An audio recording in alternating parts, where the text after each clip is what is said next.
Pronti?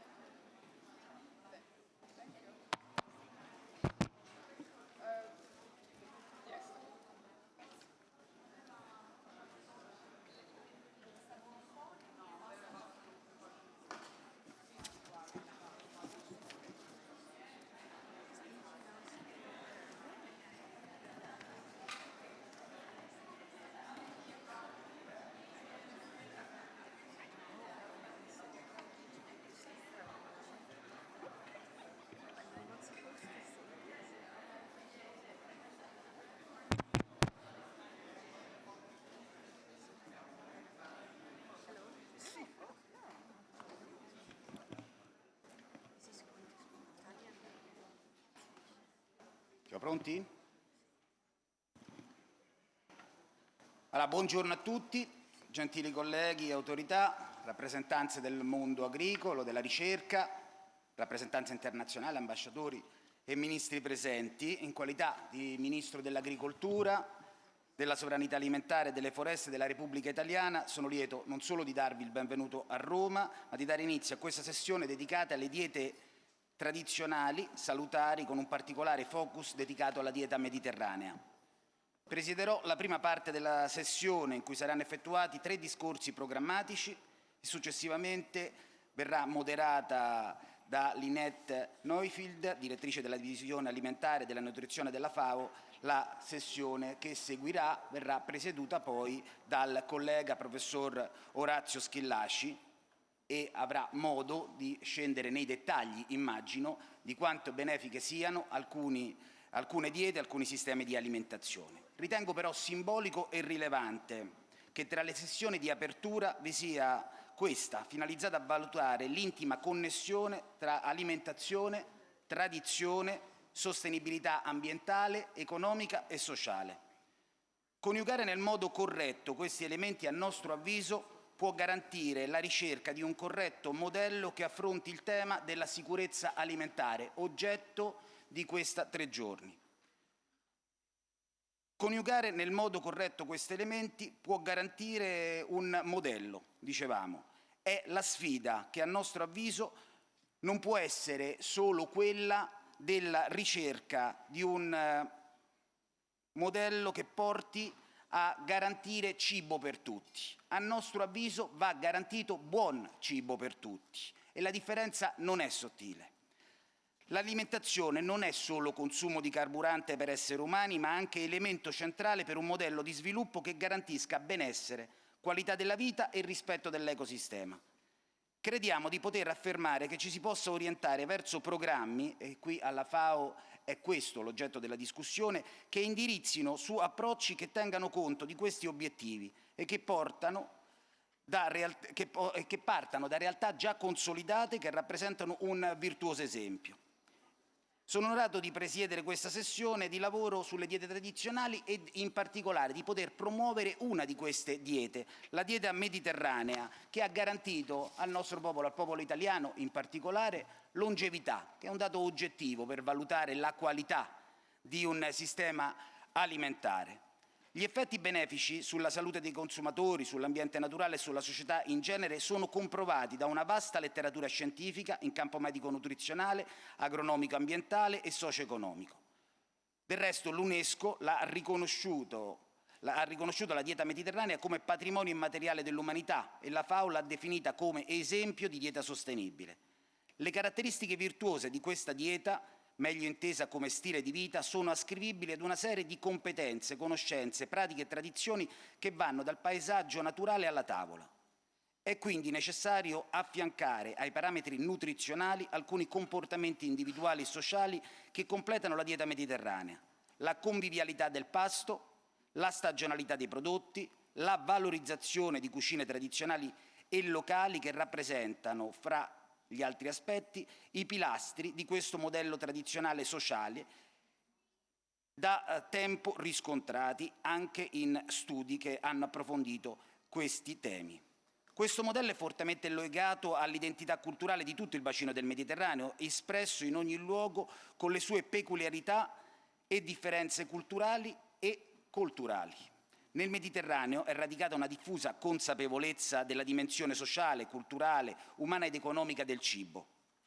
A questo proposito mi vorrei soffermare in particolare sulla produzione alimentare. La dieta mediterranea rappresenta non solo un modello di consumo, ma anche un sistema di produzione sostenibile che garantisce ecosistemi sani, equità sociale ed economica. Non è raro per noi sottolineare quanto nel nostro modello gli agricoltori, gli allevatori e i pescatori siano i primi ambientalisti del territorio, perché curano il sistema produttivo e manutengono l'insieme del corretto sviluppo dei tre pilastri economico, sociale e ambientale. La nostra dieta si distingue per la sua spiccata biodiversità e la tipicità delle culture strettamente legate al territorio e alla sua tradizione agricola.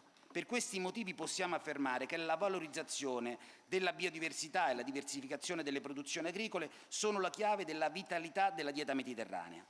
Essa è composta da prodotti agricoli coltivati nel rispetto dell'ambiente e con pratiche agricole sostenibili. Si basa su filiere corte e sul sapere contadino, che va protetto e preservato. Riteniamo tuttavia opportuno che questo sapere vada coniugato con l'innovazione, affinché le pratiche agricole possano essere sempre più sostenibili e si possano dare delle risposte alla sfida dei cambiamenti climatici.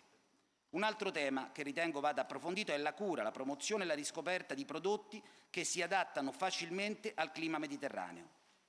L'impegno dell'Italia nel valorizzare prodotti agricoli locali e di qualità ha lo scopo di preservare e promuovere i prodotti che compongono la dieta mediterranea. In questo scenario l'agricoltura sostenibile svolge un ruolo fondamentale nel proteggere la produzione alimentare locale, tutelando i suoli e i paesaggi e sostenendo il benessere degli agricoltori. Altro tema fondamentale è quello dell'accessibilità economica a prodotti sani e sostenibili e la consapevolezza che questi stessi, oltre ad essere semplicemente più buoni, sono migliori anche per durabilità, effetto sulla salute personale e quella dell'ambiente che ci circonda, che indirettamente crea un effetto positivo sulla nostra salute. Normalmente si ritiene che un'alimentazione sana, fatta di prodotti freschi, vari e di stagione, costi molto più di una dieta fatta di prodotti ultraprocessati. Non è vero. Non è sempre così. Anzi, nella nostra economia è esattamente il contrario. Noi in Italia viviamo una realtà di cibo e di alimentazione che potremmo definire interclassista. Spesso da noi le persone meno abbienti mangiano meglio dei più ricchi, perché cercano per ragioni di prezzo l'acquisto dai produttori ed è questa la ragione per la quale trovano qualità piuttosto che cercare nella grande distribuzione prodotti iperprocessati. Va ricordata l'importanza delle filiere locali e delle filiere corte, le azioni per ripartire equamente il valore aggiunto lungo tutta la filiera, assicurando a tutti una remunerazione equa, che è l'altro elemento fondamentale che io credo sia di esempio nel nostro modello e nel nostro sistema.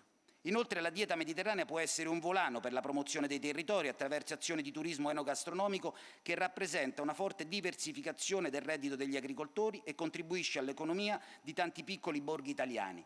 È il secondo fattore di attrazione per turismo in Italia, insieme ai nostri beni culturali, insieme al nostro ambiente. La ricerca di buon cibo in Italia attrae quasi al pari delle altre offerte per i turisti. È pertanto evidente quanto strategica sia la promozione della dieta mediterranea non solo a livello internazionale, ma anche, e verrebbe da dire soprattutto, a livello nazionale per il suo impatto positivo a livello ambientale, economico e sociale.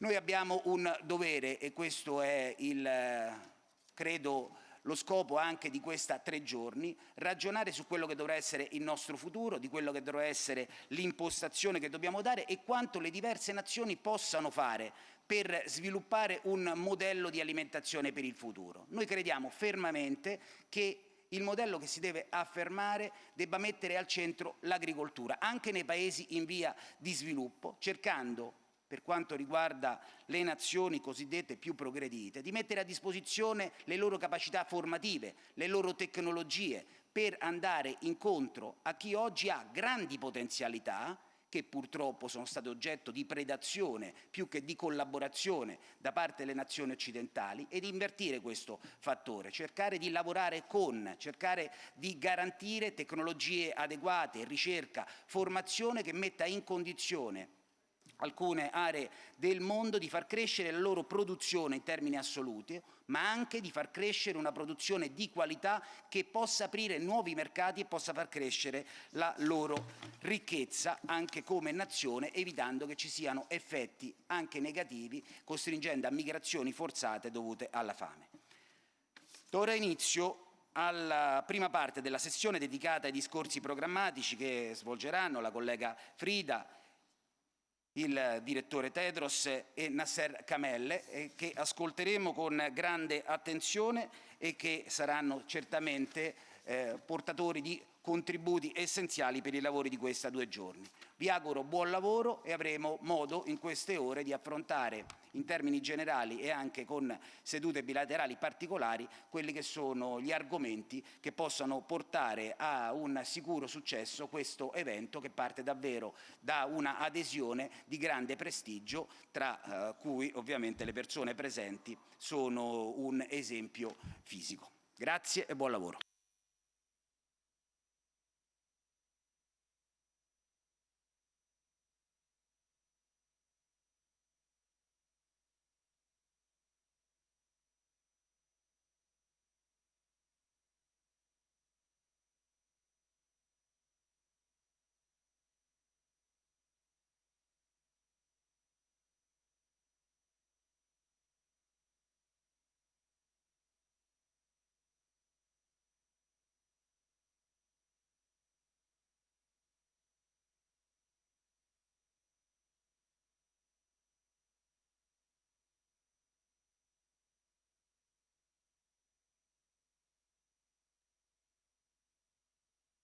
I have an Italian name from my Italian friends, Giorgio Sanfilippo, but I don't speak Italian.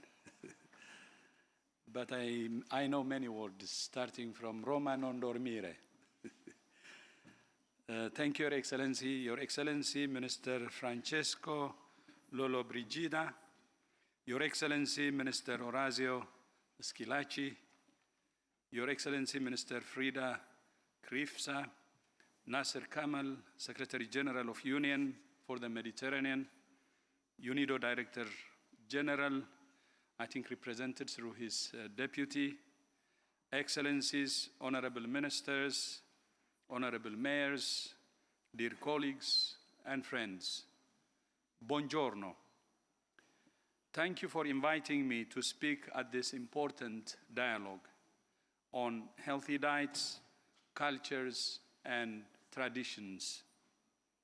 Food is a central part of life and a central part of culture. We do not eat simply to nourish our bodies. We eat to celebrate milestones in life, to build relationships, and for many cultural and religious ceremonies. Of course, food is also central to good health. And yet, unhealthy diets are one of the world's leading killers, leading to an estimated 8 million deaths a year, and are one of the biggest contributors to the burden of non-communicable diseases. So much of this burden is driven by aggressive marketing of products that drive private profit but harm public health, including foods high in salt, sugar, and fats, and breast milk substitutes. Today, we're addressing a critical issue: what makes a diet healthy? There are many types of healthy diets, consisting of foods from different cultures and food systems. All healthy diets have 4 things in common. First, healthy diets should provide adequate amounts of energy and essential nutrients and not exceed the needs of the body. Second, healthy diet should have balanced energy sources. Energy should mainly come from complex carbohydrates and up to 1/3 from mainly unsaturated fats. Third, certain foods and nutrients should be limited, including free sugars, salt, saturated fats, and trans fats, highly processed foods, red meat, and processed meat. Finally, healthy diet should include a variety of good groups and a variety of foods within groups. And of course, a healthy diet is a safe diet. No food should contain harmful microorganisms and chemicals. There are many examples of healthy diets, such as the Mediterranean diet, with its emphasis on fresh fruits and vegetables, whole grains, legumes, olive oil, moderate consumption of animal source foods, and minimal processing.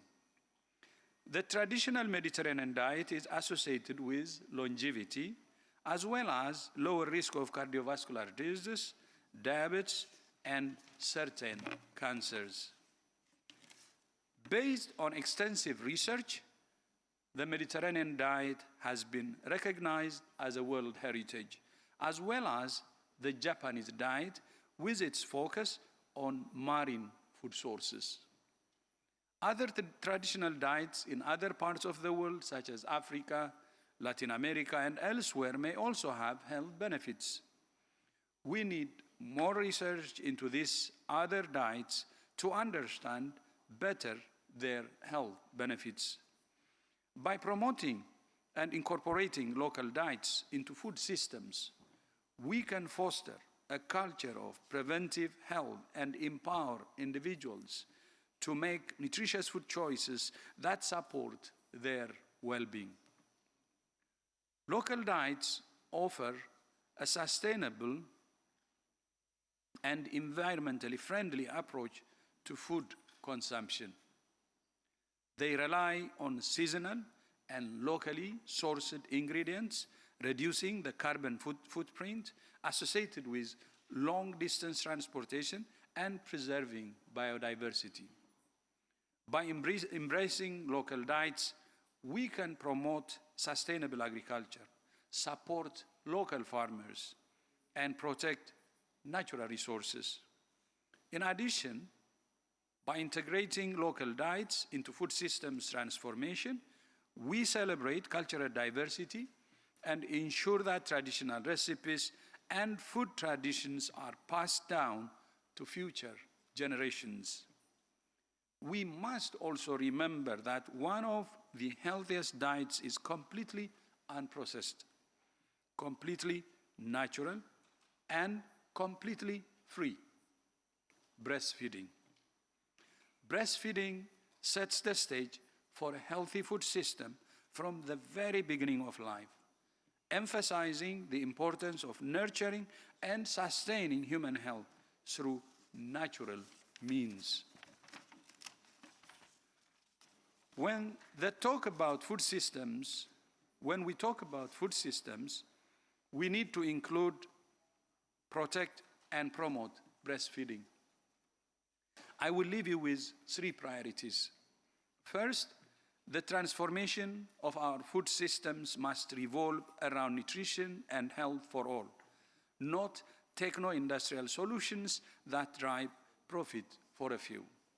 Second, in an era where millions still suffer from hunger and malnutrition, transforming food systems must be based on principles of equity and environmental sustainability using a One Health approach. And third, breastfeeding, along with some of the traditional diets I mentioned, are some of the many examples of solutions to the world food and nutrition crisis that are already at hand. Let's make use of them. This requires courageous and aligned public policies and investments that put public health and nutrition for all at the center. addressing how our food is being grown, packaged, delivered, and disposed of. And with responsible agriculture, production, and marketing practices from the food industry. We must work together to reform our food systems to deliver nutritious, safe, and affordable food to all. Healthy diets are an investment in our societies and economies and in our children's future. Grazie mille. I thank you.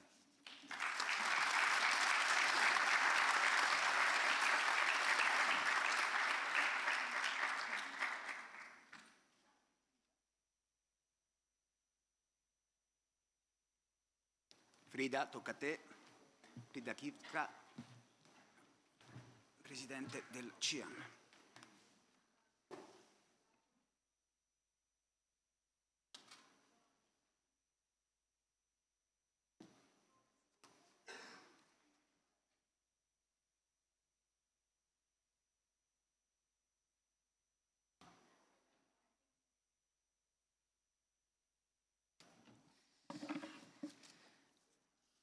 Dear Excellencies, dear friend, Mr. Lollobrigida, to whom goes my sincere appreciation and due compliments for hosting such a crucial event, dear Mr. Ghebreyesus, dear Mr. Kamel, dear ladies and gentlemen, I'm happy to be in this event with both of my hats, actually. The first, that of the Minister of Agriculture and Rural Development of Albania, a sector that comprises the largest sector of employment as well as GDP for the country, as well as my second hat, that of the president of CIHAM, the Center for Agronomic Studies of the Mediterranean, which I have the honor to represent since April, a center that was created in 1962 and since then did never have a woman as a president, so I would be the first, and that makes me even more proud.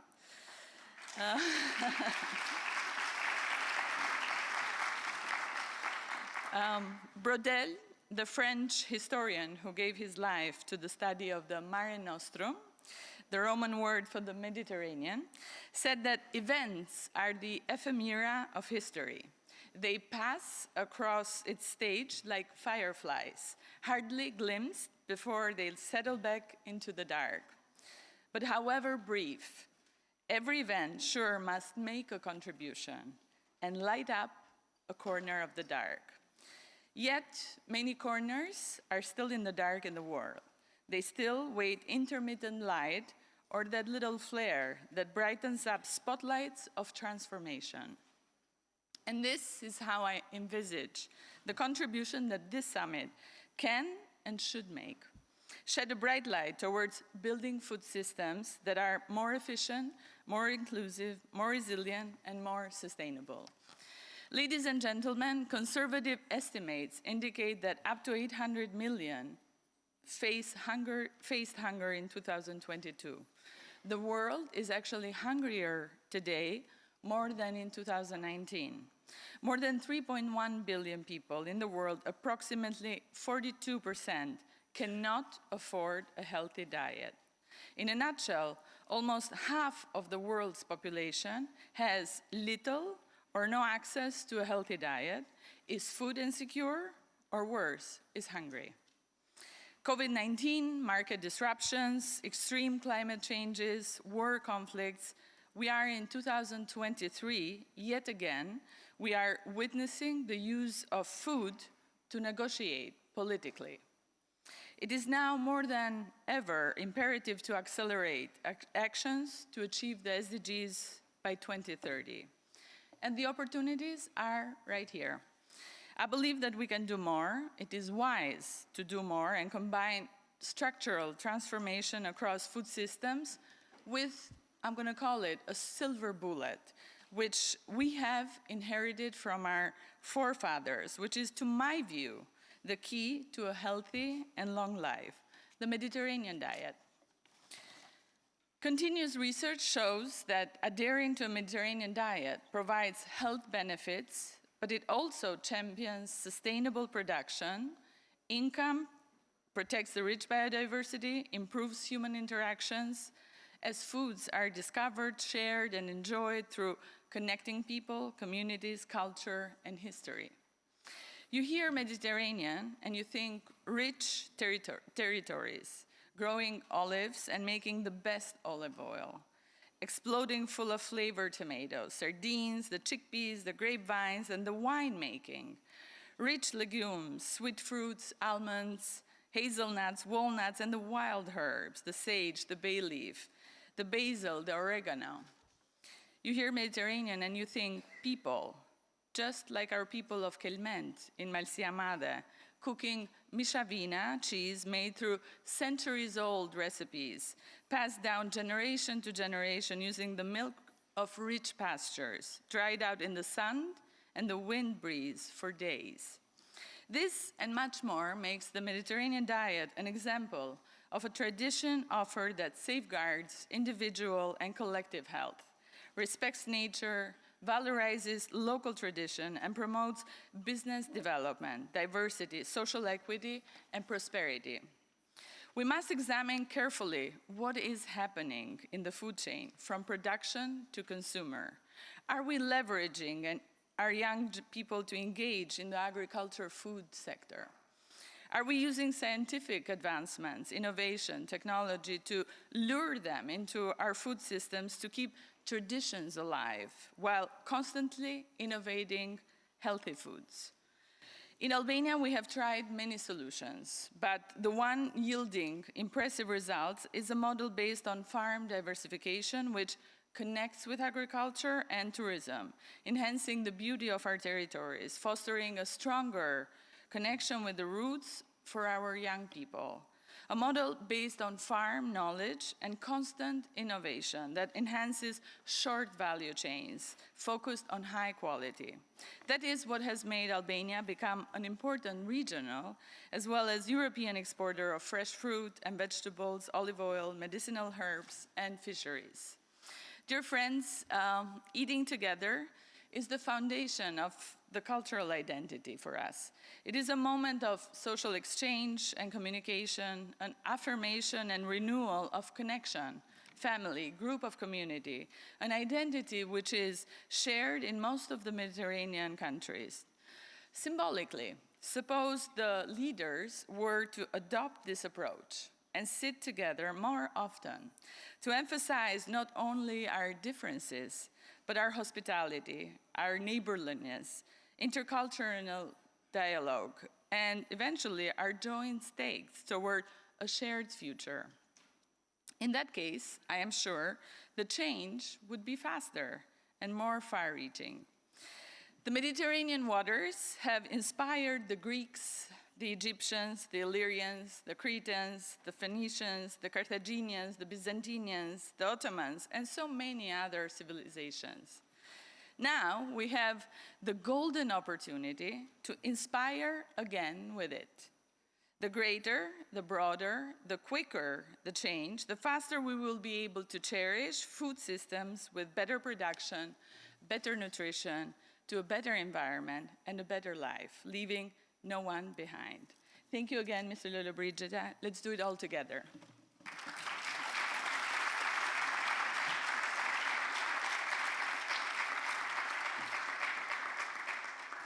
La ringrazio la collega Kritza per l'intervento puntuale e dopo aver ascoltato il direttore generale delle Nazioni Unite per la salute, Tedros, passo la parola per l'ultimo degli interventi di questo panel e invito Nasser Kamel a intervenire. Grazie.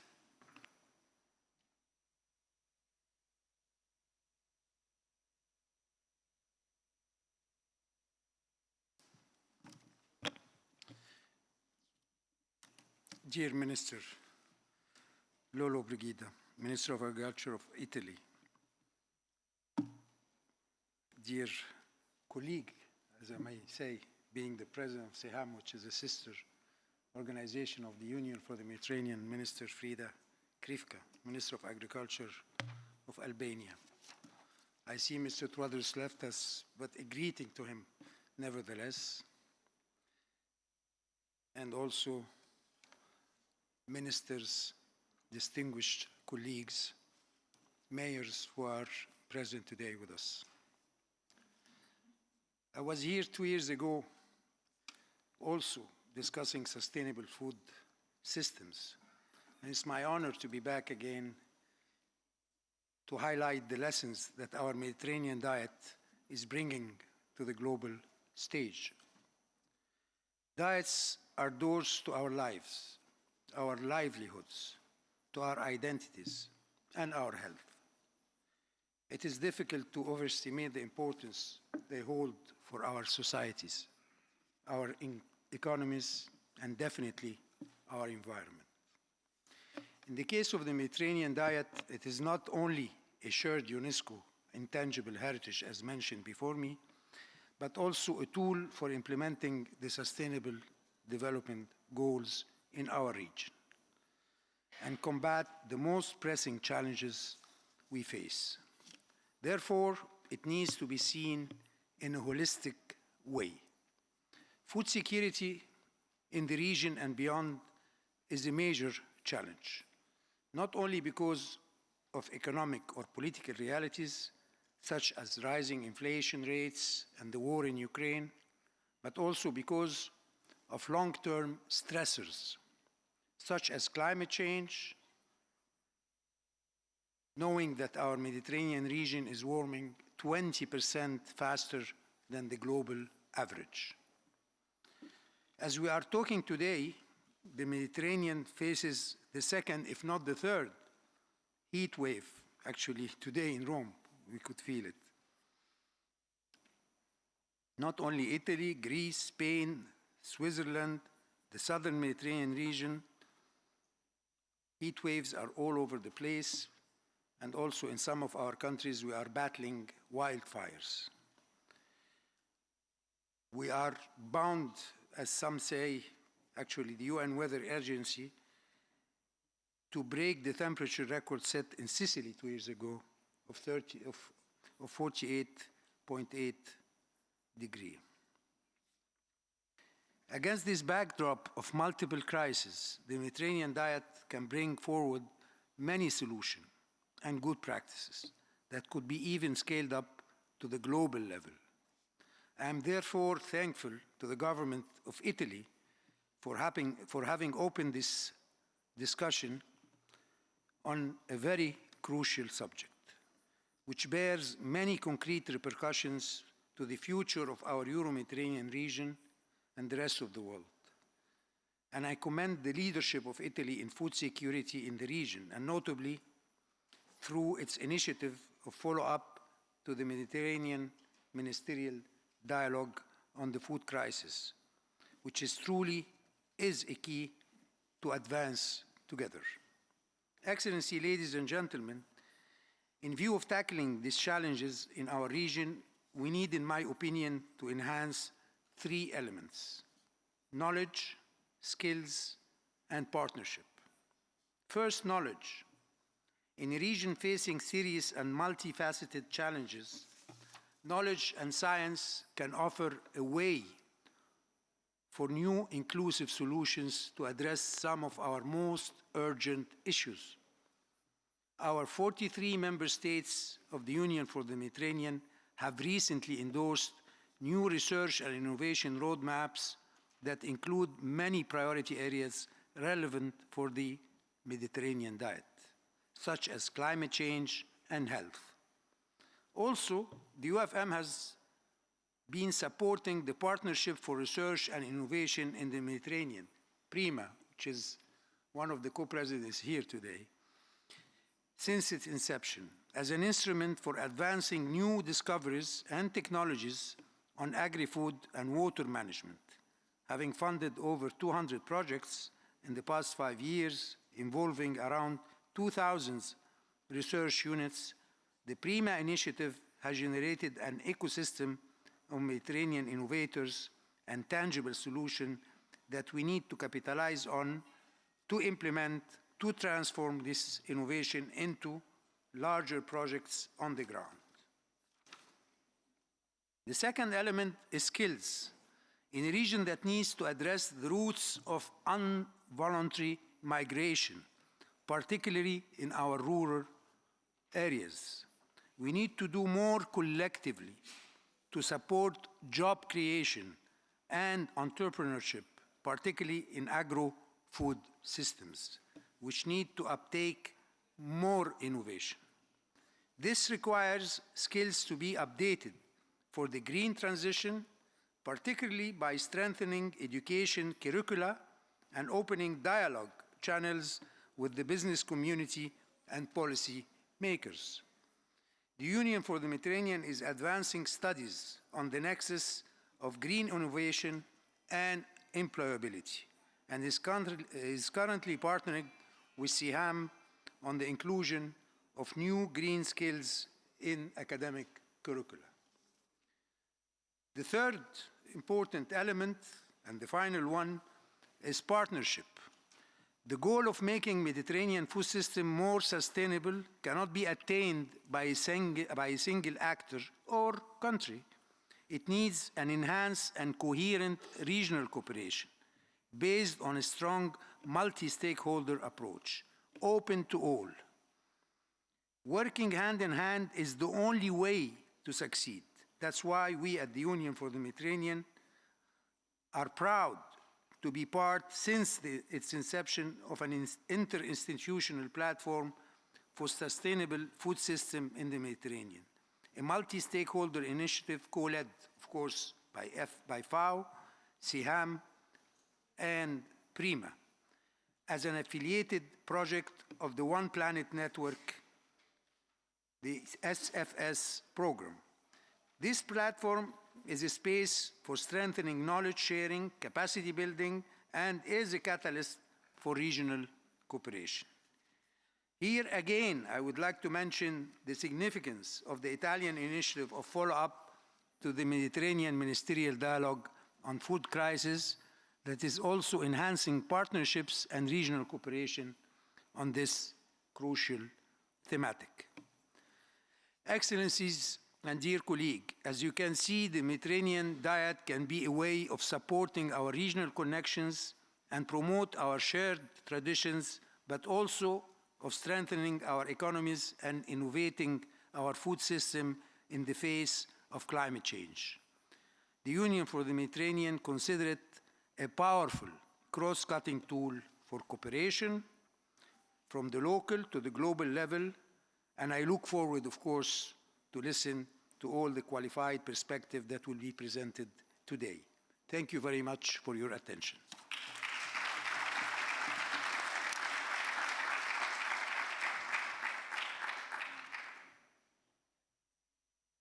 Ringraziando l'ambasciatore Nasser Kamel e ringraziando tutti gli intervenuti, adesso passo la parola a Lynette Neyfield, che presiederà la parte tecnica, anche se gli esponenti che parleranno sono di estrazione politica e quindi tecnico un po' riduttivo rispetto a questo aspetto. Saluto tutti e tre, ovviamente il collega Roberto Chiuto credo sarà quello che inizierà e quindi lo saluto per primo. Passerei la parola a Lynette. Ma è online? Ah, perfetto. Dov'è?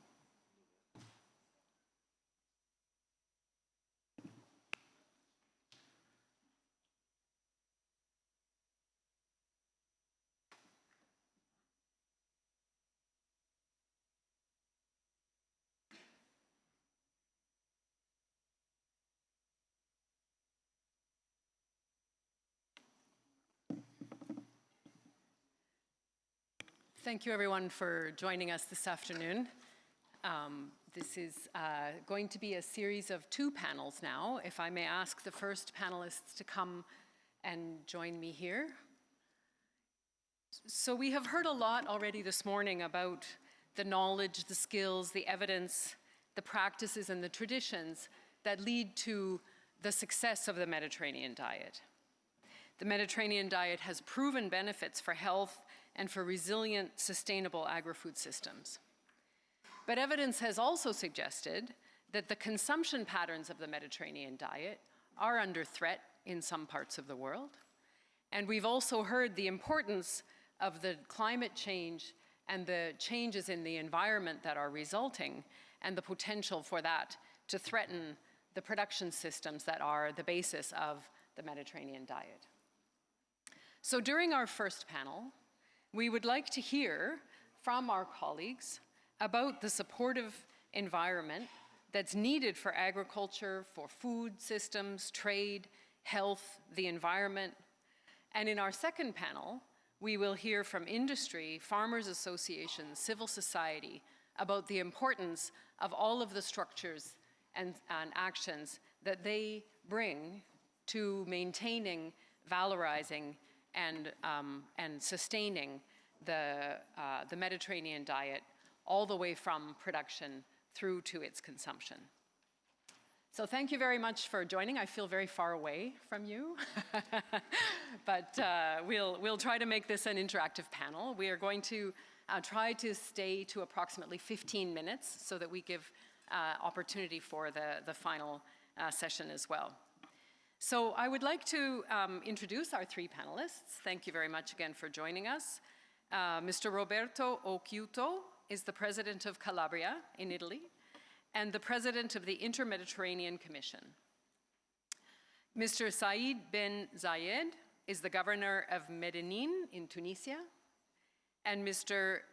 Wissam Zarour is the president of Byblos Municipality Council in Lebanon. As we've mentioned, the Mediterranean diet is consumed across many regions of the Mediterranean area. And in reality, the Mediterranean diet is not one dietary pattern, but many dietary patterns with factors in common across those regions.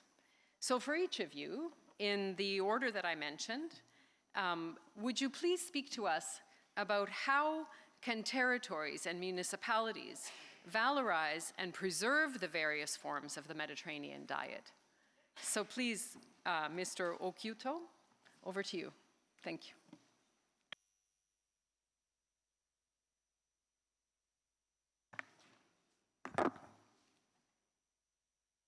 Good morning, buongiorno a tutti.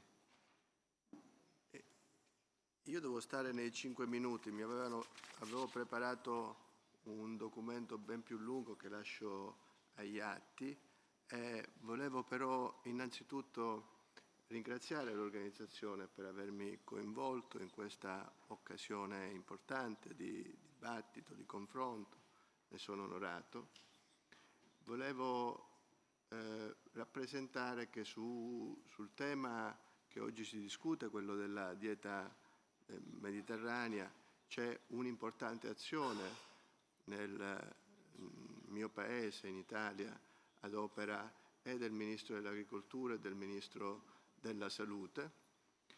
E io oggi qui, nella qualità di Presidente della Regione Calabria, ma anche di Presidente della Commissione intermediterranea, che riunisce i presidenti di molte regioni del Mediterraneo, vorrei in qualche modo rispondere alla domanda su quello che le comunità locali, i territori possono fare per incentivare la dieta mediterranea, che, vorrei ricordare, nasce da uno studio condotto a Nicotera, un comune della mia regione, un comune calabrese, nel 1960.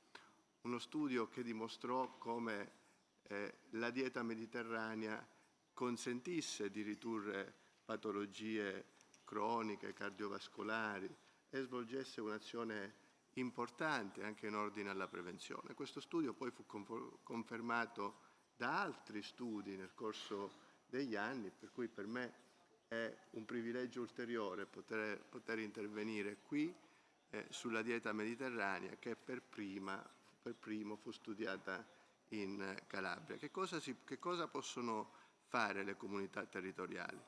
Io credo che bisognerebbe ragionare intanto nell'ambito di una macro regione del Mediterraneo per la produzione sostenibile degli alimenti che compongono il paniere della dieta del Mediterraneo, perché la disponibilità di questi beni non è una disponibilità infinita, non è una disponibilità sufficiente neanche ad affermare la dieta del Mediterraneo soltanto nei paesi europei. Le regioni che si affacciano sul Mediterraneo, soprattutto le regioni che si affacciano sulla sponda sud del Mediterraneo, vorrei salutare i miei colleghi, possono contribuire in maniera decisiva a rendere disponibili questi beni, questi prodotti, per cui dovremmo ragionare proprio in un ambito di distretto agroalimentare per la macro regione del Mediterraneo.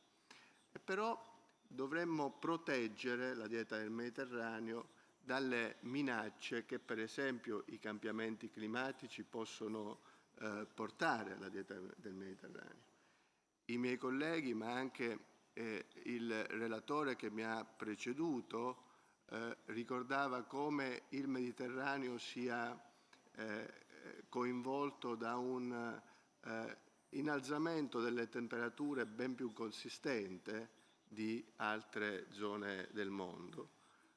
Il Mediterraneo è la zona del mondo dove si stanno verificando importanti processi di desertificazione, è la zona del mondo dove più frequentemente si verificano fenomeni di siccità. E allora un impegno congiunto dei governi territoriali con i governi nazionali può essere utile ad affrontare in maniera più risolutiva i cambiamenti climatici che minacciano la produzione dei beni che compongono il paniere della dieta del Mediterraneo.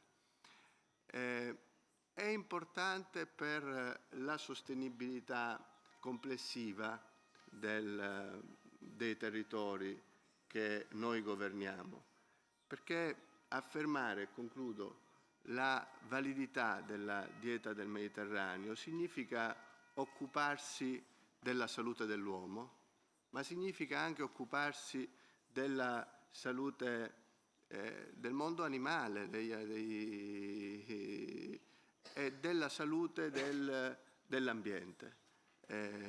Significa anche costruire una società dove i diritti possano essere assicurati in maniera più sostenibile, perché il Ministro Schillaci, che concluderà questa sessione, potrà illustrare i benefici della dieta del Mediterraneo non solo sulla sanità, ma sul costo della sanità, in termini di minori spese sostenute per le malattie croniche che la dieta mediterranea contrasta e in termini di prevenzione. Ecco, occuparsi della dieta del Mediterraneo, che ripeto fu studiata per la prima volta nella mia regione, a Nicotera, significa fare un bene all'uomo, fare un bene all'ambiente e rendere più sostenibile il sistema sanitario.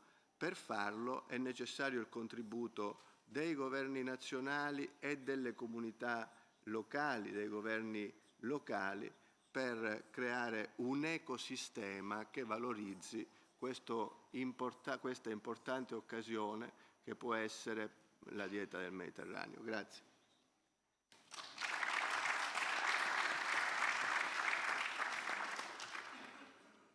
Thank you very much for those inspiring words. I think the fact that we have both the Minister of Agriculture and of Health here in the room speaks volumes about the importance of bringing together that ecosystem that you spoke about. And I'm very grateful for Italy for being here and in having that vision that in the world of nutrition, we often suffer to bring that integrated aspect together. So now I would like to pass the word to Mr. Said, por favor, please.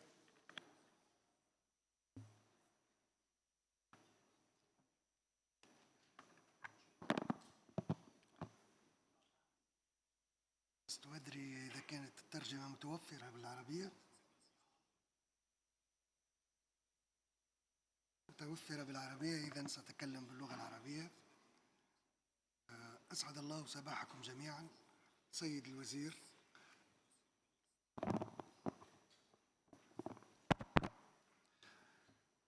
أسعد الله صباحكم جميعا السادة الوزراء، السادة الضيوف الأكارم، السادة رؤساء المؤسسات، زملائي ممثلي السلطة الجهوية والمحلية، الحضور الكريم، يسعدني أن نكون متواجد بينكم اليوم للحديث عن تحدي أرهق العالم في عشريتين. منذ عشريتين والعالم يعاني من آثار القرارات السياسية الخاطئة. كان يجب للعالم أن يأخذ قرارات سياسية صحيحة، ولكنه أخطأ الطريق فكانت النتائج كارثية. صحيح الأثر لم يكن منذ عشريتين فقط، وكان أثراً لخيارات أخذت منذ البداية. منذ بداية التصنيع مثلاً كانت القرارات خاطئة ولم تأخذ بعين الاعتبار أن هناك محيط يجب الحفاظ عليه، أنه إضافة إلى حياة البشر هناك مجموعة حيوات أخرى يجب أن نحافظ عليها حتى تستمر حياتنا نحن البشر. الآن نحن في تحدي إقليمي في البحر الأبيض المتوسط، في كثير من الدول المتجاورة. سنأخذ مثال البحر الأبيض المتوسط، والذي يقدم تقريباً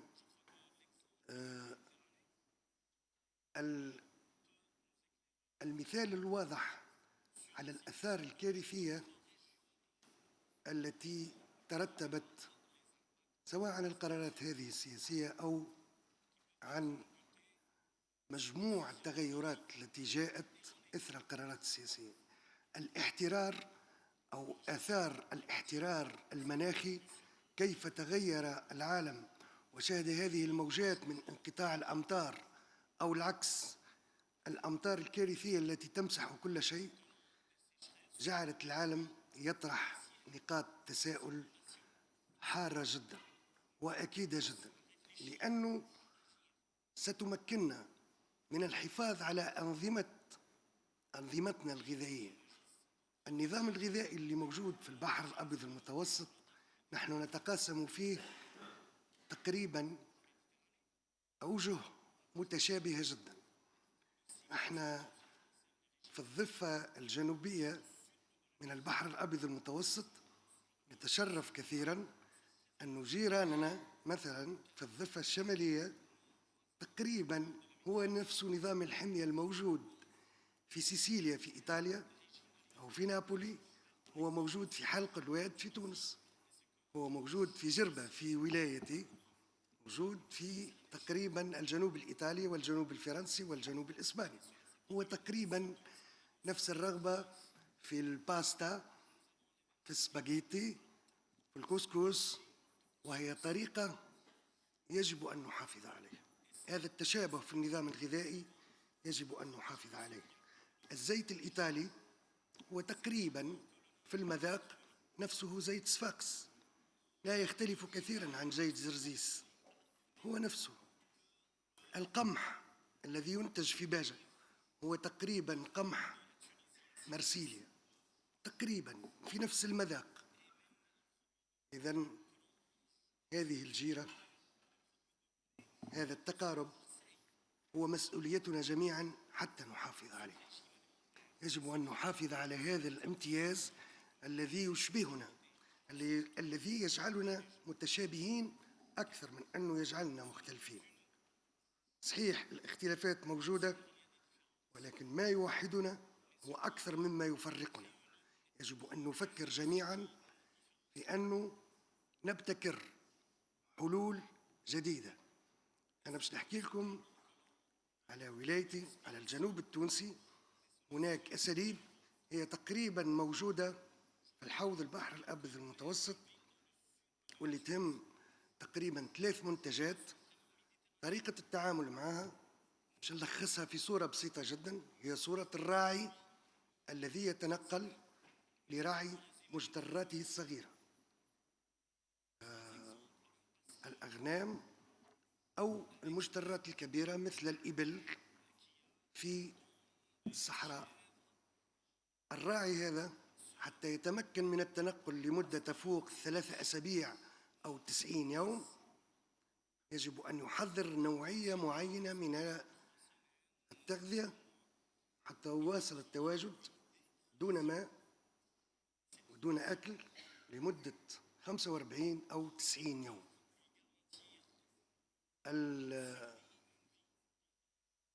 التركيبة سهلة جدا، هي زيت زيتون ومع منتج من القمح الصلب أو من الشعير مسحوق ويخلط ويجعل في وعاء من جلد الماعز يرافقه طيلة مدة فترة تواجده مع أغنامه. هذه الطريقة البسيطة تقوم على منتجين فقط، ولكنهم منتجين هامين جدا موجودين في البحر الأبيض المتوسط بكثرة: زيت الزيتون والحبوب، وهو النظام الغذائي الذي يوحد البحر الأبيض المتوسط كله، ولكنه يختلف في التحضيرات.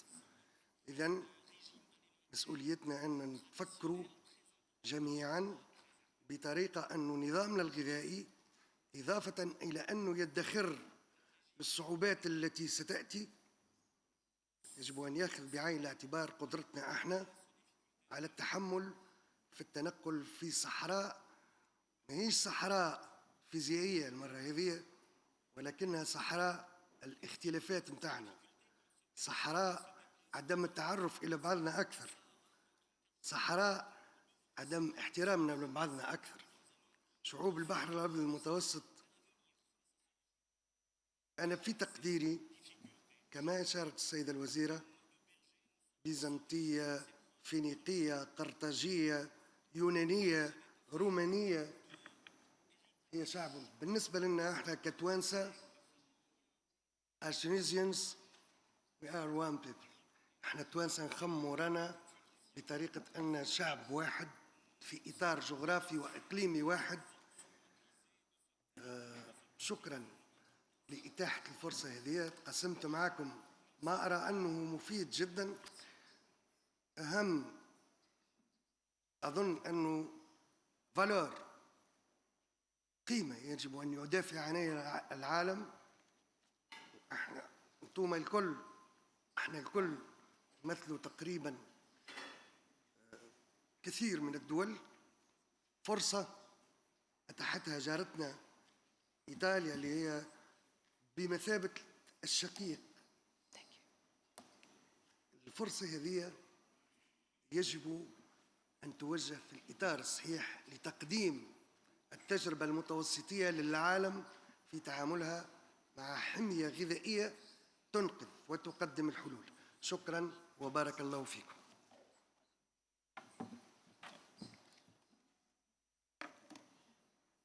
Thank you very much.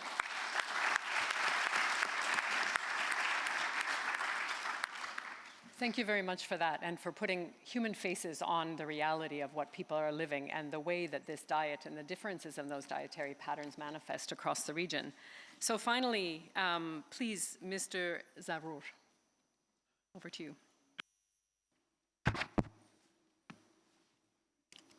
Good morning. Ladies and gentlemen, esteemed guests and fellow participants.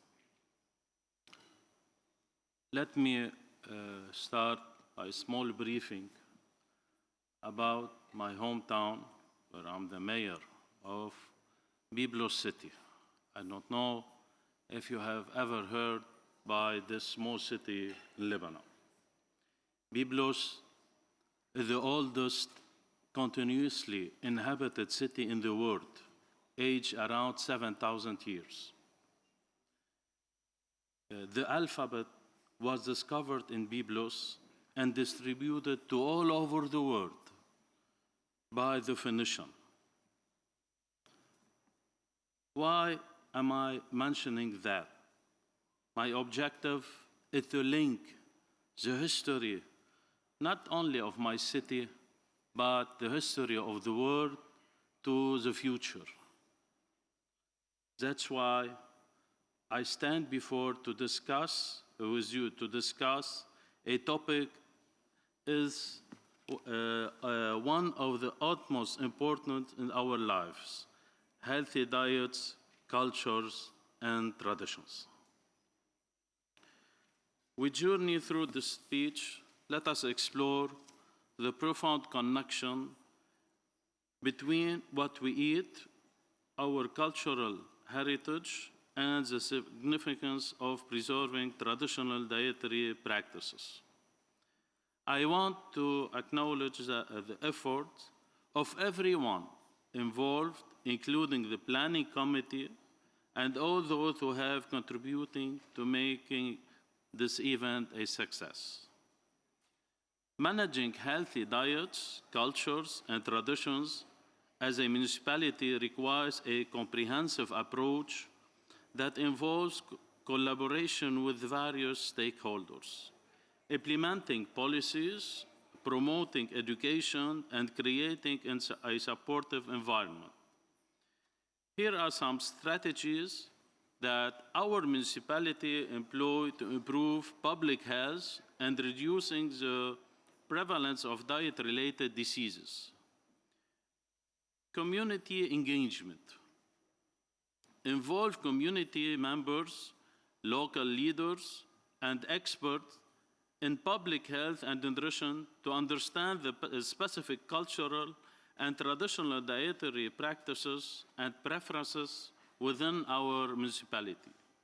Engage them in the decision-making process to ensure that any initiatives respect and embrace local customs and traditions. Nutrition education. Promote nutrition education programs that raises awareness about the importance of healthy eating and the benefits of incorporating traditional and cultural significant foods into modern diets. This can include workshops, cooking classes, and informational campaigns. Local food production. Support and incentive local farmers to grow traditional and cultural significant crops.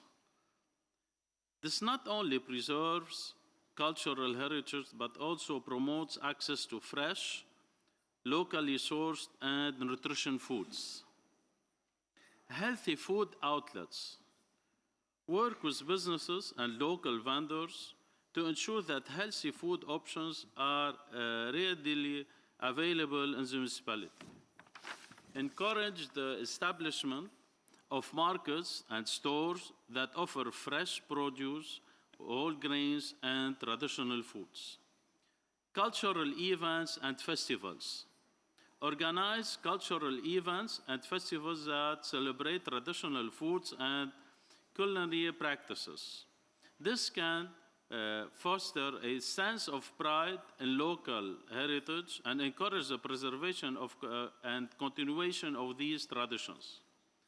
Public facilities and spaces. Create spaces that encourage physical activities such as parks, walking trails, and recreational centers. Ensure these areas are accessible to all members of the community. I'm very sorry, but Collaboration with schools. Partner with educational institutions to integrate nutrition and cultural education into the curriculum. Encourage provision of healthy meals in schools, cafeterias, and promote physical activity during school hours. I'm very sorry, but can you wrap up? Evaluations. I'm very sorry. Can you wrap up? Yeah? Okay. Okay. I will finish. Apologies. Yeah. Partnership and fundings. Once again, thank you for your gracious invitations and for allowing me the privilege of being a part of this wonderful event. I look forward to sharing memorable moments together. Thank you. Thank you.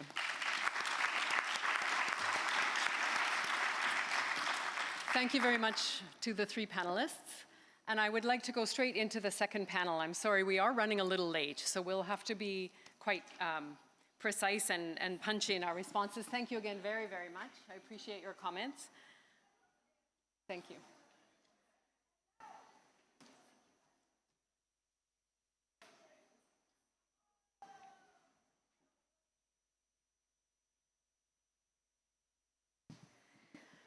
So while our next panel are coming up, please let me introduce them quickly. We have with us Mr. Ettore Prandini, the president of Coldiretti, Mr. Paolo Massarino, president of Federalimentare, and Mr. Gunther Beger, managing director, Directorate of the SDG Innovation and Economic Transformation UNIDO.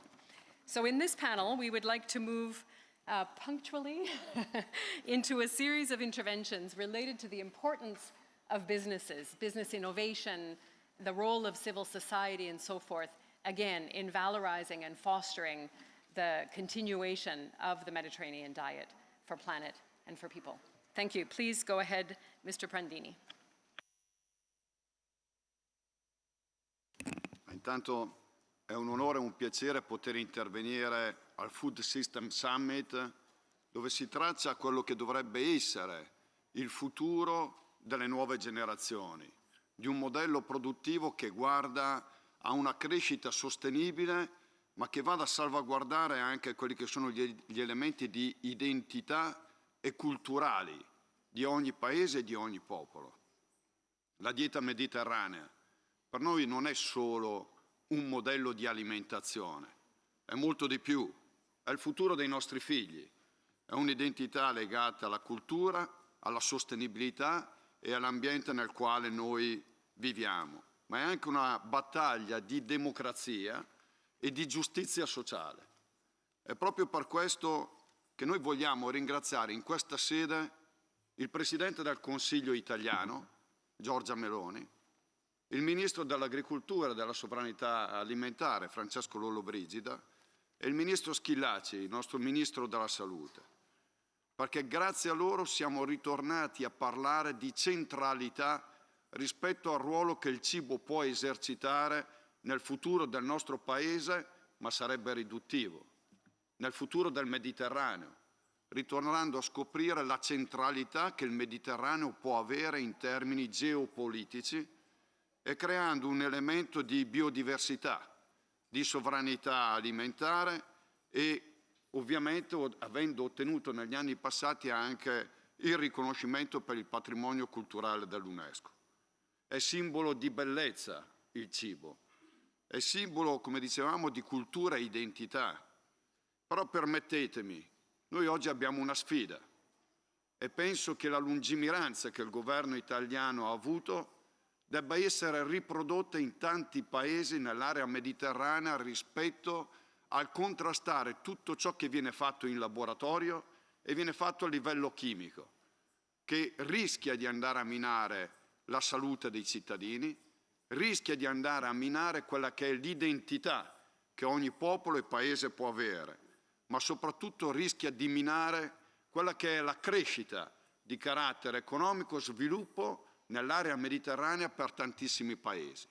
Noi pensiamo sotto questo punto di vista che servirà un grande sforzo per quanto concerne il tema dell'innovazione, anche per quanto concerne le filiere agricole, non nei cibi ultraprocessati, non nei cibi, ripeto, fatti in laboratorio, ma in cibi che siano coltivati e che guardano a una capacità legata all'innovazione di poter produrre di più in modo più sostenibile.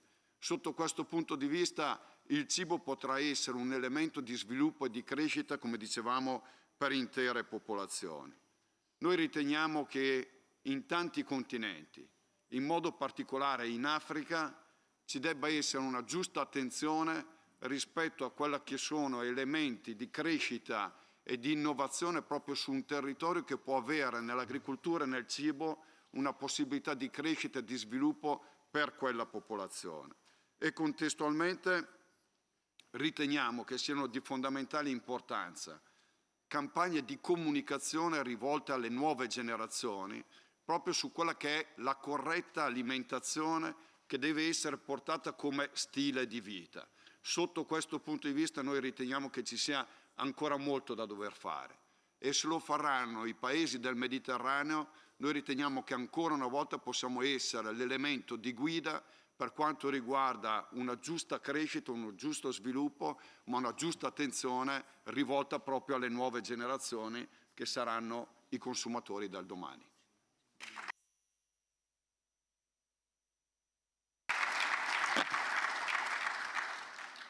Thank you very much. Please go ahead. Grazie Lynette. Anche da parte mia rivolgo un cordiale saluto al Ministro Schillaci e al Ministro Lollobrigida, a tutti voi, e ringrazio molto di avermi invitato a questa sessione. Allora, gli autorevoli interventi che mi hanno preceduto hanno chiarito che la dieta mediterranea è un modello di dieta con effetti positivi sulla salute e anche rispettosa dell'ambiente. Volevo dare alcuni numeri per dare sostanza a questa dichiarazione. Abbiamo parlato di longevità, l'Italia è il terzo paese più longevo al mondo, dopo il Giappone e la Corea. Abbiamo parlato anche di obesità, l'Italia è il terzo paese per minore obesità a livello dei paesi OECD, è anche il paese con minor livello di sovrappeso e obesità in Europa, col 46% rispetto alla media europea del 55%. E anche rispetto all'ambiente, le emissioni di CO2, che è un dato che riassume l'impatto del settore agroalimentare nel Paese, sono pari al 25% delle emissioni dell'intera Italia, un dato molto basso rispetto alla media europea del 30% e al dato mondiale medio del 34%. Cosa ha fatto l'industria alimentare per dare un contributo a questi straordinari risultati dell'Italia? Allora, innanzitutto abbiamo applicato il concetto di economia circolare nelle produzioni in maniera molto pragmatica e alcuni dati che volevo darvi sono questi. Abbiamo ridotto l'uso dell'acqua del 50% negli ultimi 30 anni, che è un dato molto importante, e anche la parte del consumo di elettricità, di energia da parte dell'industria si è ridotto del 20% negli ultimi 20 anni, rendendo l'industria più competitiva, ma allo stesso tempo anche riducendo le emissioni che diamo nell'ambiente. Anche a livello di riduzione in generale delle emissioni di CO2, negli ultimi 10 anni l'industria ha generato meno 25% di emissioni, che è un dato molto importante, grazie al lavoro continuo di innovazione. Dal punto di vista di uso delle materie prime abbiamo un dato assolutamente record nel riciclo degli imballi, il dato più recente è il 73% degli imballi vengono riciclati in Italia, e si arriva al valore dell'81% se si considerano gli imballi che vengono anche utilizzati per produrre energia elettrica. Quindi l'80% degli imballi prodotti dall'industria alimentare ritorna in produzione sotto forma di materiali riciclati. E anche nell'uso delle materie prime agricole il 97% delle materie prime resta all'interno dei prodotti realizzati e solo il 3% che non viene utilizzato viene poi comunque reimpiegato come mangime per gli animali. Quindi sono dati straordinari e l'industria vuole fare ancora di più, vuole partecipare ancora di più per rendere il modello italiano sempre più adatto, e abbiamo 3 praticamente sogni nel cassetto. Il primo è sul tema dell'obesità, è quello di investire di più sull'educazione alimentare. Non ci sono scorciatoie per combattere questo fenomeno, l'unica strada certa è quella dell'educazione alimentare e agli stili di vita sani e attivi. Ci piacerebbe molto poter collaborare a programmi internazionali, anche italiani, per continuare a diffondere l'educazione alimentare corretta e gli stili di vita sani e attivi. Il secondo è quello della sfida della sostenibilità. Abbiamo visto dati straordinari in Italia, però ci sono molte piccole e medie imprese che devono ancora iniziare il cammino della sostenibilità e per questo abbiamo bisogno anche di insegnare la grammatica delle sostenibilità alle PMI, alle piccole e medie imprese, e aiutarli a capire come si applicano i principi della sostenibilità nelle loro catene del valore e dove è più opportuno investire per migliorarle. Il terzo e grande sogno che abbiamo è quello di riproporre il modello della dieta mediterranea a livello internazionale. La dieta mediterranea non è una dieta, ci sono tanti dialetti della dieta mediterranea. In Italia si mangia diversamente dalla Spagna, diversamente dalla Grecia, diversamente dal Marocco e dalla Tunisia, però i principi sono gli stessi. Anche la dieta giapponese segue gli stessi principi, la dieta asiatica, la dieta nordica, quindi i principi di base sono replicabili in tutto il mondo e possiamo dare sicuramente un contributo come sistema Paese Italia, come food system italiano, a promuovere questi principi a livello internazionale. Quindi ringrazio ancora molto.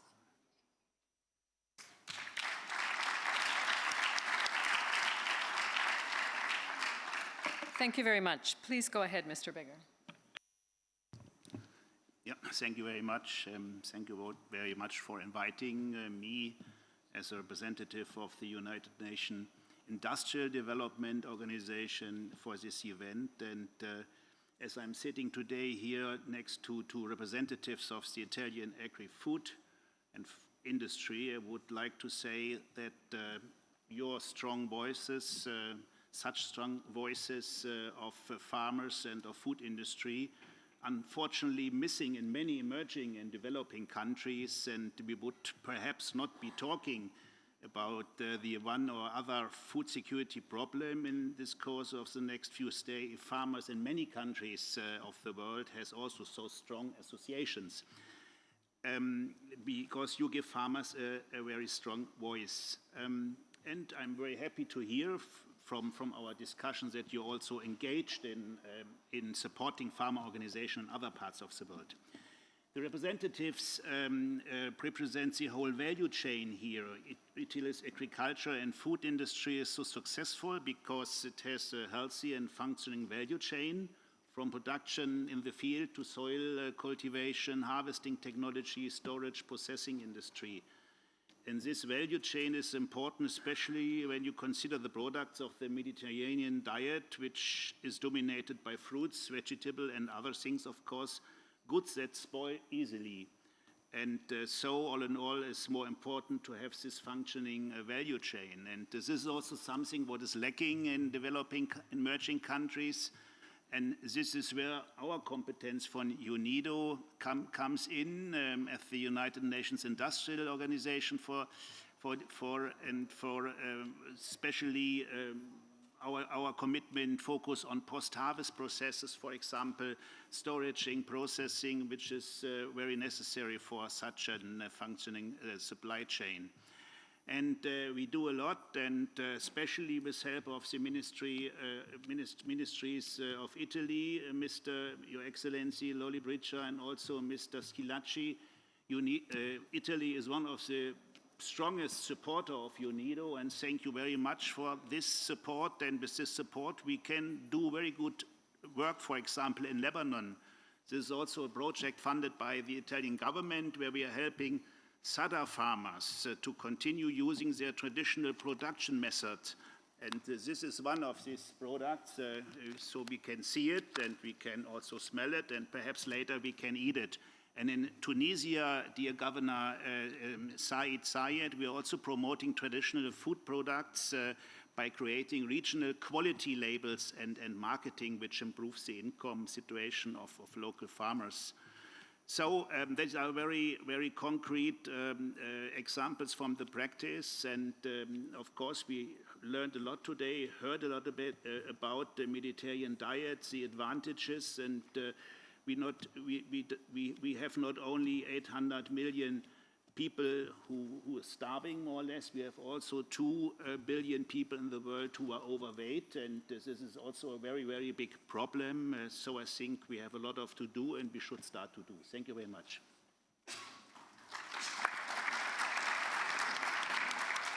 Thank you very much.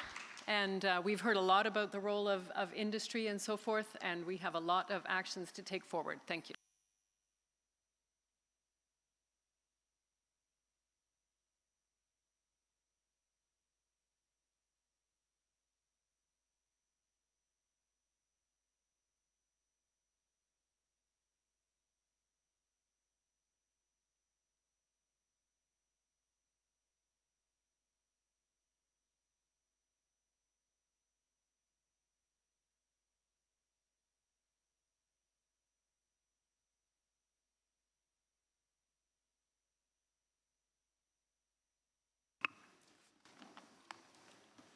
Buongiorno a tutti, ringrazio tutti i relatori che sono intervenuti fino adesso, il Ministro Lollobrigida, la moderatrice Neufeld. Diamo ora inizio a una delle parti salienti più interattive di questa sessione, quella dedicata agli interventi dalla Sala. È uno dei segmenti principali proprio perché questo sarà un momento di dialogo che permetterà di scambiare i punti di vista su quanto è stato sino ad ora discusso nella sessione. Inoltre allargheremo l'orizzonte, uscendo dal bacino del Mediterraneo, su cui ci siamo soffermati finora principalmente, per andare a sentire anche la voce di altre nazioni con forti diete tradizionali. Si sono registrati per intervenire Jennifer Mojica Flores, Ministra dell'Agricoltura e dello Sviluppo Rurale della Colombia, Katsumata Takaki, Ministro di Stato per l'Agricoltura, le Foreste e la Pesca del Giappone, Frank Roy, coordinatore del Partenariato Indigeno per l'Agrobiodiversità e la Sovranità Alimentare, appartenente al popolo Khasi in India, e Luis Mabulo, fondatrice di Cacao Project nelle Filippine. Infine, se avremo tempo, prenderemo anche altri interventi dalla sala. Gli interventi potranno durare al massimo 3 minuti, pertanto invito la Ministra Jennifer Mojica Flores a effettuare il suo intervento direttamente dal suo posto. Prego, Ministra. Buenos días a mi colega ministro y a los demás ministros y ministras que me acompañan en esta sala. En el mundo, las comunidades han sobrevivido al colonialismo, a la esclavitud y a la pobreza gracias a sus sistemas alimentarios tradicionales, a sus semillas, prácticas de agricultura familiar campesina y gastronomía local. Recientemente, la pandemia confirmó que es la agricultura tradicional local la única que puede garantizar la seguridad alimentaria en contextos de aislamiento o de ruptura de la logística de transporte o de insumos agrícolas o mercados. Ante la crisis climática, no puede haber vacilaciones en torno a transformar nuestros sistemas alimentarios hacia el logro de la sostenibilidad y resiliencia. Es momento de pausar los enfoques obsesionados en una mayor producción o competitividad de la agricultura, de revisar alternativas para sustituir la dependencia de insumos de base química y optar por soluciones y prácticas a los retos que representa el clima y las amenazas fitosanitarias. Es momento de volver a mirar lo esencial, y lo esencial está en nuestro entorno, en las comunidades, en sus territorios y recursos locales. Diversificar la agricultura, observar la agroecología como una práctica social de conocimiento propio, de aprovechamiento de la biodiversidad, resulta ser la estrategia más eficaz para producir una dieta saludable, sostenible y asequible. En esta lucha contra el hambre, la primera línea de defensa sin duda son los campesinos, pescadores, pueblos étnicos y mujeres. En Colombia, esta agricultura produce el 70% del alimento que comemos, pero requiere apoyo para constituirse como la solución al hambre. Y para ello, en nuestro gobierno, liderado por nuestro presidente Gustavo Petro, hemos enfocado todos nuestros instrumentos de política pública, desde la ciencia, innovación, tecnología, agroindustria y comercio, en torno a esta agricultura familiar. Compartimos con la dieta mediterránea la riqueza de contar con 2 océanos, y en particular el Pacífico nos provee un importante aporte a nuestra alimentación, aunque tristemente son las poblaciones costeras quienes se encuentran en una mayor inseguridad alimentaria. El último estudio muestra cómo 1/3 de nuestra población, 15.5 millones de personas, están en inseguridad alimentaria, pero este indicador empeora en las costas, en donde llega a sobrepasar la mitad de la población, e incluso en lugares como La Guajira en el Caribe o el Chocó en el Pacífico, más del 60% no acceden a los alimentos debidos. Este avance en la protección de la dieta mediterránea como patrimonio inmaterial de la humanidad es un referente que quisiéramos ver replicado. Proteger el alimento es proteger a los pueblos que los producen.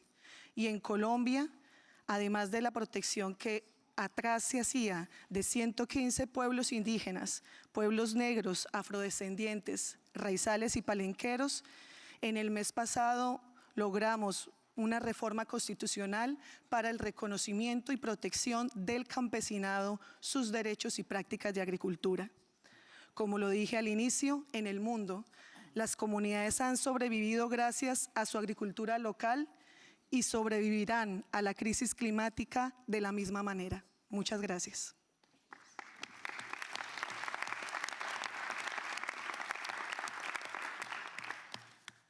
Grazie Ministra. Lascio ora la parola a Taaki Katsumata, Ministro di Stato per l'Agricoltura, le Foreste e la Pesca del Giappone.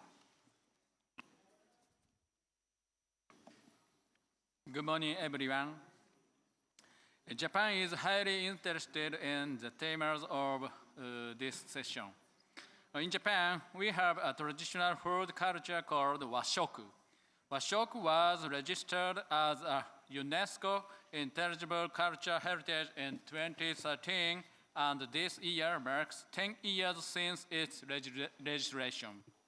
Washoku is a well-balanced diet consisting mainly of rice, seafood, meat, vegetables, and beans. It is well known as excellently nutritious and healthy diet, contribute to the control of calorie intake and the prevention of obesity. In fact, washoku contributes to life longevity and obesity prevention among Japanese people. Moreover, research data shows that washoku contributes to lower mortality risk caused by heart disease.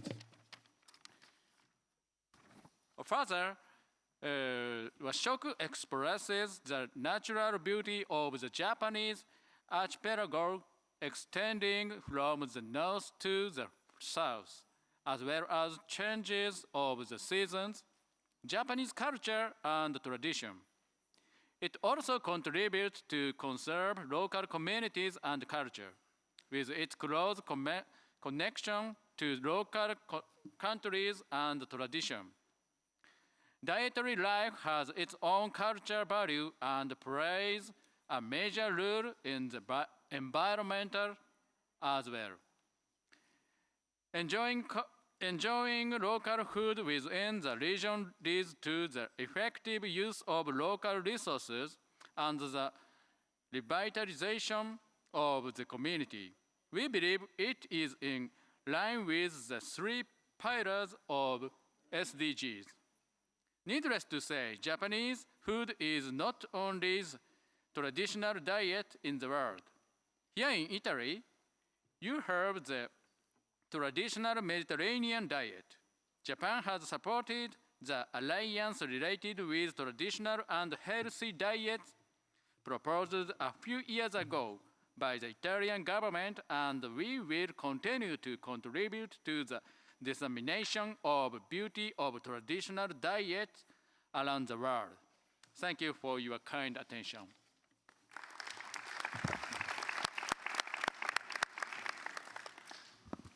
Grazie per il suo intervento, Ministro. La parola ora a Frank Roy, coordinatore del Partenariato Indigeno per l'Agrobiodiversità e la Sovranità Alimentare, appartenente al popolo Khasi in India. Your Excellency, ladies and gentlemen, countries around the world stand on 3 pillars: the state, the market, and the communities. We have given a lot of attention to the state and to the market, but the community pillar, where the bonds within a society are vitalized, where cultures are preserved, and where a sense of identity is carved out, is often neglected. The state and the market have also increasingly separated themselves from the values and cultures of local communities, and by doing so, they have weakened the self-determination and bubbling lifestyle of a community. The Mediterranean diet is very much grounded in the traditions of the communities. It is a beacon of hope for many equally healthy but sadly marginalized food systems. The landscapes of 476 million indigenous peoples of the world are dotted with hundreds of diverse, nutritious, and climate-resilient species. A study with FAO of food insecurity in 18 indigenous villages in Northeast India shows that their level of food security is much higher than the national average of most South Asian countries. Yet they have been neglected because many states consider them primitive. We are working with local schools in Northeast India, introducing nutrient-rich wild edibles in tasty school meals with community support. We are using chefs to glamorize local food with local food systems. We support Mother Earth cafes for community entrepreneurs To promote local livelihoods, we use FAO and EFAT tools to promote improved nutrition for children and young mothers. The slow food movement of Italy has taught us a lifestyle of good, fair, and clean food. But the world also needs to gain by supporting the culturally driven values of caring, sharing, and celebration of indigenous people's food systems around the world. We will be holding a global gathering on indigenous people's food systems in Northeast India in November 2024. We invite the government of Italy to support this global gathering and help indigenous peoples and the Mediterranean diet to co-create and co-innovate local healthy diets for all. Thank you very much, Excellency.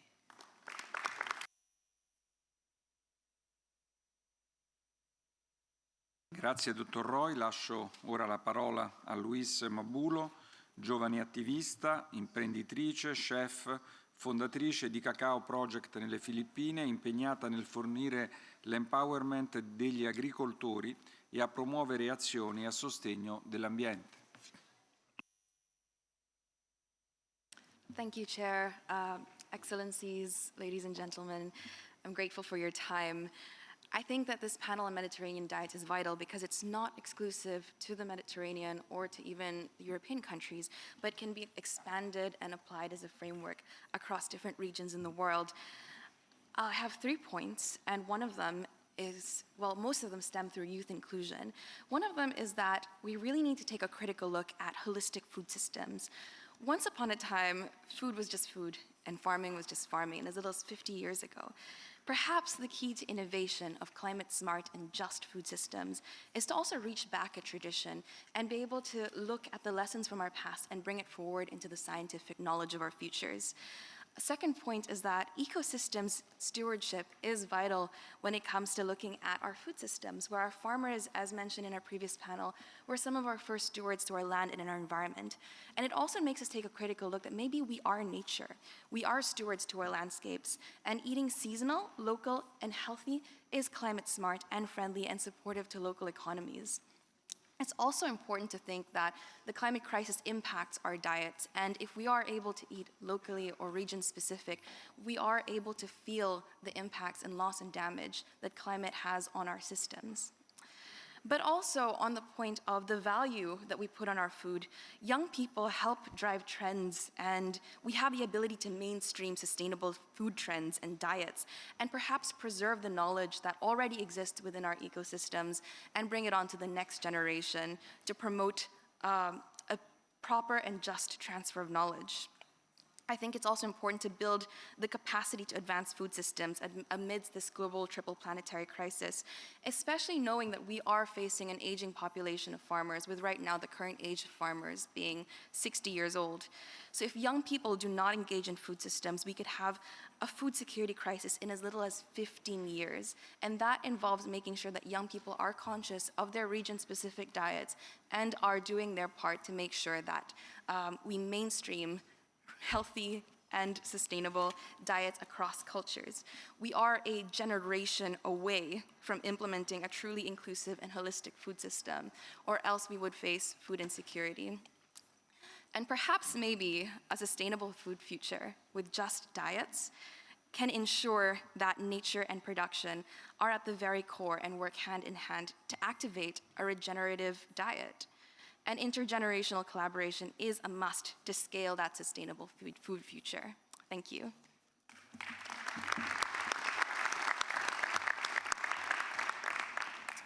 Ringrazio Luis Mabulo. C'è tempo, se qualcuno vuole, per un breve intervento dall'Aula. Qualcuno vuole intervenire? Bene, allora ringrazio tutti gli intervenuti a questa sessione dedicata alle diete tradizionali salutari nel mondo.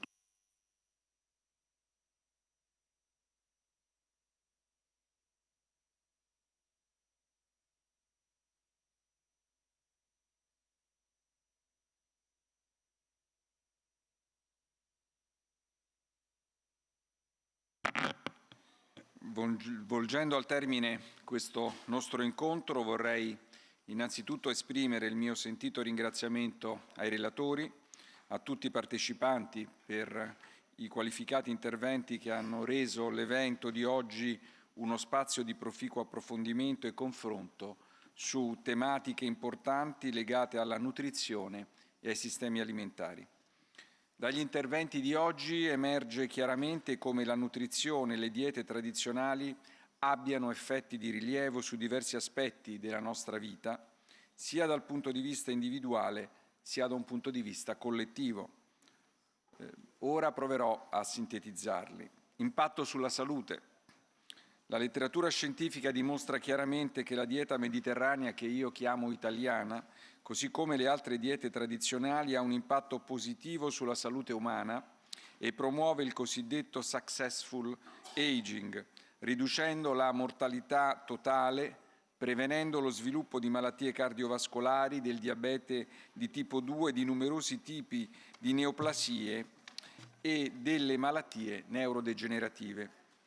A tal proposito vorrei ricordare, fra gli altri, i risultati del 7 Country Study, il primo studio condotto a livello internazionale dal medico americano Hansel Case, che proprio in occasione di un soggiorno nel Cilento, nel sud della nostra nazione, aveva intuito i benefici della dieta mediterranea sulla popolazione e mise in relazione l'insorgenza di malattie coronariche con la malnutrizione e gli stili di vita, dimostrando che le persone che non aderiscono alla dieta mediterranea con abitudini sedentarie hanno un'aspettativa di vita fino a 4,8 anni in 20 anni e di 10,7 anni in 40 anni rispetto a coloro che adottano questo tipo di dieta.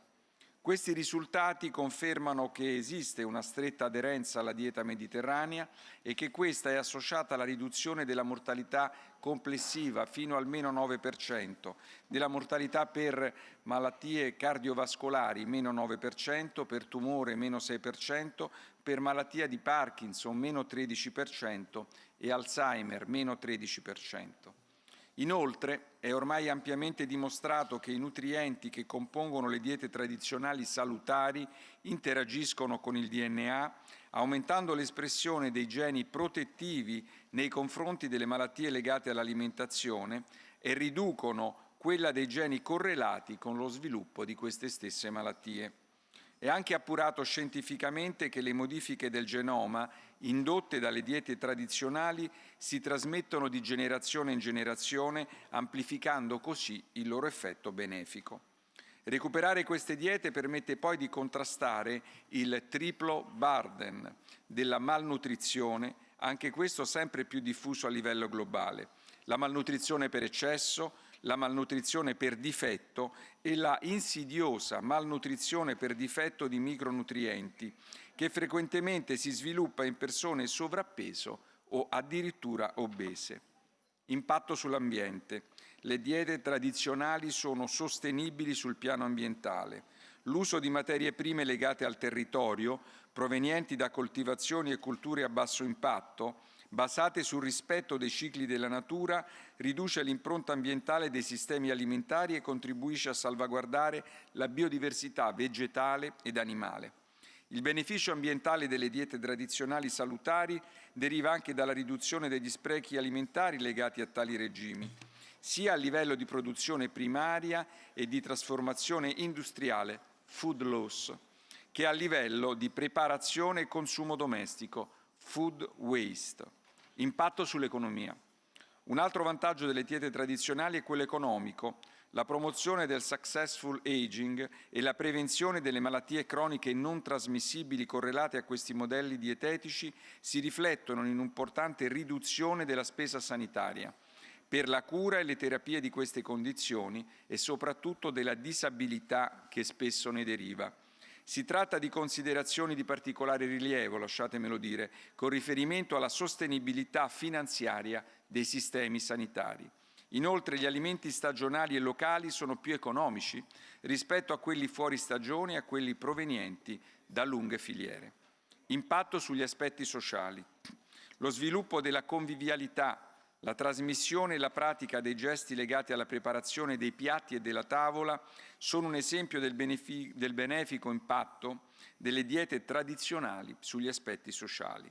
A questi sono strettamente connessi la consapevolezza alimentare, empowerment, e il rafforzamento del legame tra la collettività e il suo modello alimentare di riferimento. A fronte di questi benefici si registra però una diminuzione purtroppo del numero di persone che seguono le diete tradizionali salutari. Il progetto Arianna, finanziato dal Ministero della Salute italiano e coordinato dall'Istituto Superiore di Sanità, ha concluso che in Italia una percentuale minoritaria della popolazione purtroppo segue i principi della dieta mediterranea, senza significative differenze fra regioni e stato socio-economico. Ciò nonostante l'Italia goda di una posizione di rilievo, vantando una filiera agroalimentare di qualità che offre tutti i nutrienti della dieta mediterranea. Le cause di questo fenomeno vanno cercate nel cambiamento dei ritmi, degli stili di vita che riducono il tempo a disposizione per consumare i pasti insieme agli altri, per la preparazione di piatti che hanno tempi a volte più lunghi di manipolazione e cottura. Guardando al futuro, credo dunque fortemente nella necessità di impegnarsi tutti a favore del recupero e della diffusione delle diete tradizionali salutari. Il nostro obiettivo dovrebbe essere in primo luogo puntare sull'educazione alimentare con iniziative mirate, aumentare la consapevolezza nelle persone sul fatto che l'alimentazione determina lo stato di salute a breve, medio, ma anche a lungo termine, e poi dare alle persone gli strumenti per fare scelte salutari e soprattutto informate. Per mantenere alta l'attenzione dei cittadini su tali aspetti è quindi importante iniziare a lavorare già nelle scuole con esperienze che coinvolgano i giovani basate sulla metodologia del nudging, spinta gentile, e del learning by doing, imparare facendo. A questo proposito segnalo che il Ministero della Salute ha investito su progetti di educazione e informazione sia nelle scuole in Italia che nelle scuole italiane all'estero. Credo che la cooperazione internazionale rappresenti una chiave di successo. Iniziative internazionali per lo scambio di best practice, già disponibili ed implementate, che riguardano la promozione delle diete tradizionali, incluso il contrasto all'informazione falsa o imprecisa e fuorviante che deve essere osteggiata con decisione per scongiurare abitudini alimentari inadeguate, possono costituire un importante valore aggiunto. Anche su questi aspetti auspico e sono convinto che ci sarà un impegno comune. Ringrazio quindi tutti ancora una volta per la presenza, l'attenzione e auguro un buon proseguimento e ogni successo per i lavori di questo summit che a breve sarà ufficialmente inaugurato.